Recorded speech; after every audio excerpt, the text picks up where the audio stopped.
Assalamualaikum warahmatullahi wabarakatuh. Hello everyone, welcome to my vlog.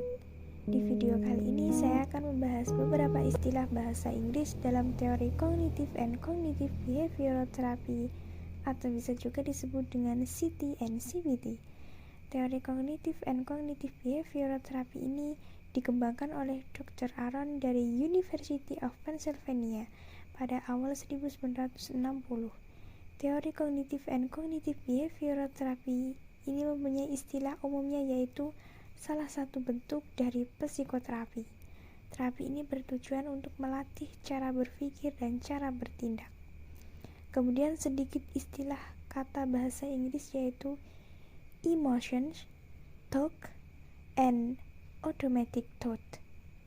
Emotion atau emosi, ini bacanya emotion ya, bukan emotion. Dalam teori ini, emotion lebih ke apa yang kita rasa dan terkadang ada sensasinya secara fisik. Nah, biasanya reaksi fisik yang bisa menjadi clue bahwa ada reaksi emotions adalah fokus pada tubuh jadi berat, tubuh jadi gemeter, jantung berdebar, nafas terengap, tangan kaku, dan kaki lemas. Nah, contoh jika seseorang mengalami emosi, yaitu seseorang itu mungkin akan berkata, saya cemas, saya sedih, saya kesel banget. Nah, itulah tanda-tanda seseorang mengalami emosi. Lanjut, thought atau pikiran. Ini bacanya thought ya, bukan talk. Dalam teori ini, thought itu adalah apa yang terlintas dalam otak kita, dalam kepala kita. Itu adalah kata-kata dalam gambaran. Yang dimaksud gambaran itu adalah memori atau ingatan-ingatan kita terhadap masa lalu yang melintas di benak kita. Nah, contohnya yaitu, saya kayaknya tidak bisa deh melakukan ini. Kemudian saya selalu salah di mata dia. Dan ada lagi contoh yang kayak gini, dia pasti selingkuh. Nah, itulah tadi contoh dari pikiran atau ingatan-ingatan terhadap masa lalu yang melintas di benak kita.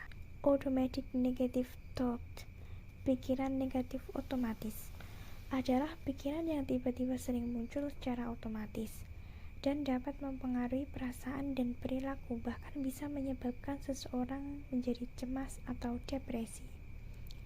Contohnya yaitu, Askia mengajak teman-temannya untuk meet up. Nah, salah satu temannya tidak datang dan tanpa alasan.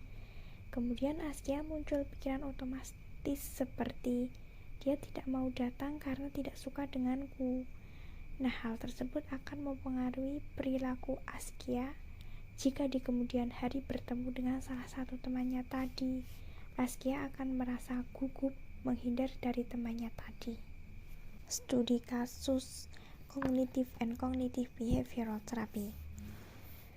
Aziza adalah seorang pelajar SMA yang sering merasa takut jika harus sendirian di tempat yang ramai atau menjadi pusat perhatian. Hal tersebut membuat Aziza gugup, tubuh menjadi berkeringat, dan merasa tidak aman. Ibunya merasa bahwa Aziza seorang yang pemalu dan kurang dapat bersosialisasi dengan orang lain secara luas.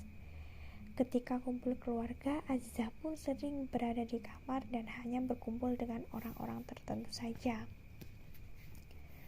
Kemudian jika di sekolah pun Aziza juga tidak keluar kelas jika tidak ada yang menemaninya. Hal tersebut disebabkan karena Aziza pernah mengalami peristiwa yang kurang menyenangkan dari temannya, yaitu seperti ini, kau diam-diam menghanyutkan. Nah, dengan ejekan tersebut, Aziza tidak menyukai hal tersebut. Aziza memiliki pribadi introvert, maka dia tidak dapat terbuka dengan orang lain. Jadi ketika mendapatkan ejekan seperti itu, lebih ke diam saja.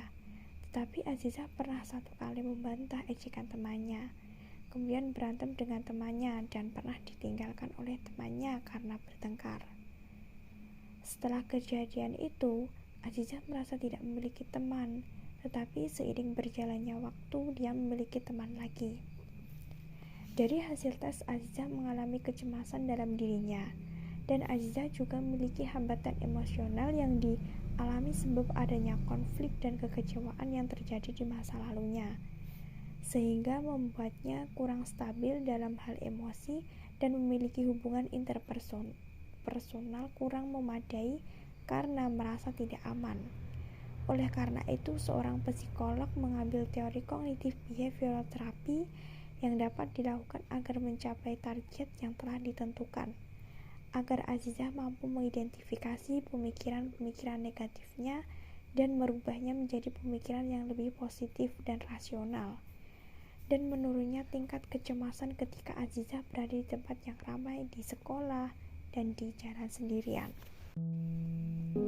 Okay, that's it. Thank you for watching and see you next time. Wassalamualaikum warahmatullahi wabarakatuh.